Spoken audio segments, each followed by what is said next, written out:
할렐루야, 오늘은 수요일입니다. 하나님께서 우리에게 주신 말씀은 고린도전서 11장 27절에서 34절까지의 말씀입니다. 제가 읽을 때 함께 소리내어 읽도록 하겠습니다. 그러므로 누구든지 주의 떡이나 잔을 합당하지 않게 먹고 마시는 자는 주의 몸과 피에 대하여 죄를 짓는 것이니라.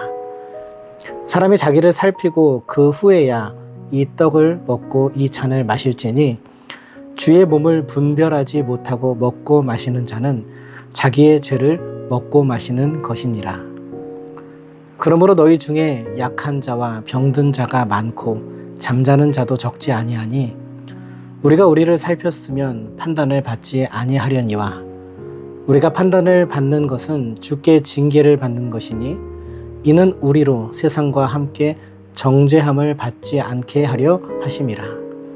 그런즉 내 형제들아 먹으러 모일 때에 서로 기다리라. 만일 누구든지 시장하거든 집에서 먹을지니 이는 너희의 모임이 판단받는 모임이 되지 않게 하려 함이라. 그 밖의 일들은 내가 언제든지 갈 때에 바로 잡으리라. 아멘. 10분 개인 묵상의 시간을 갖도록 하겠습니다.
안녕하세요. 즐거운 묵상 가족 여러분, 수요일 아침입니다.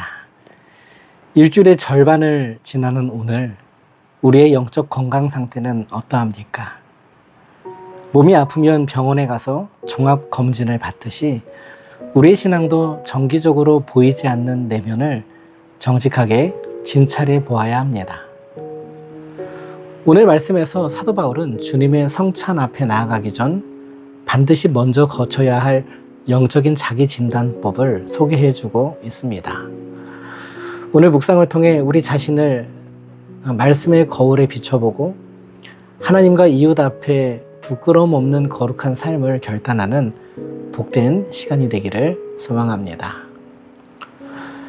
우리는 어제 화요일 말씀을 통해 자기의 만찬에 집중한 나머지 가난한 지체들을 소외시키고 분열을 일으켰던 고린도 교회의 아픈 식탁을 보았습니다. 나를 위해 전부를 내어주신 예수님의 성찬 정신에 대해서 깊이 묵상해 보았지요. 오늘 본문은 거기서 한 걸음 더 나아가 주님의 살과 피를 모독하는 잘못된 예배가 삶에 얼마나 무서운 영적인 질병을 가져오는지 경고하고 있습니다. 사도 바울을 통해 가르쳐 주시는 하나님의 음성을 듣는 귀한 시간이 되기를 축복합니다. 바울은 오늘 본문 27절에서 청천벽력과도 같은 엄한 경고를 던집니다. 누구든지 주의 떡이나 잔을 합당하지 않게 먹고 마시는 자는 주의 몸과 피에 대하여 죄를 짓는 것이다 라고 말이지요. 십자가의 은혜를 모독하는 죄를 지을 수 있다는 의미입니다. 대체 무엇이 합당하지 않은 것일까요? 28절과 29절 말씀을 통해 알 수 있는데요. 함께 읽어보도록 하겠습니다. 사람이 자기를 살피고 그 후에야 이 떡을 먹고 이 잔을 마실지니 주의 몸을 분별하지 못하고 먹고 마시는 자는 자기의 죄를 먹고 마시는 것이니라. 아멘. 바울은 우리에게 두 가지 중요한 가르침을 주고 있습니다. 첫째는 자기를 살피라는 것이고, 둘째는 주의 몸을 분별하라는 것입니다. 여기서 살핀다는 단어는 고대 사회에서 금속의 순도를 정밀하게 측정할 때 쓰던 단어입니다. 즉, 내 신앙의 순도를 말씀의 저울 위에 올려놓고 정직하게 달아보라는 뜻입니다. 내 입술의 고백과 내 삶의 자리가 일치하는가?